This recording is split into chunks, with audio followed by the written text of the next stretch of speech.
everyone, so I paling tak suka bila I kena keluar tengah hari sebab macam panas gila tau. Kalau I makeup tebal mesti rimas. Guess what?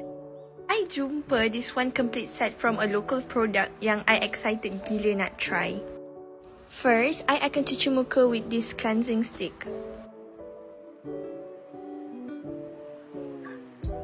Next, I akan apply this moisturizer stick. Sunscreen stick. Dia ada SPF 50++ tau. Look how smooth dia glides on my skin. It's very glowy.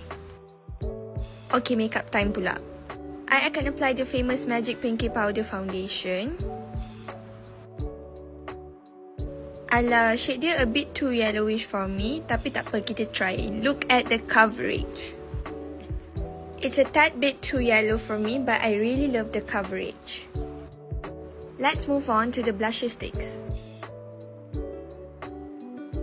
The shade is so cantik for my tan skin tau. Tengok, cantik kan definition? I really love it.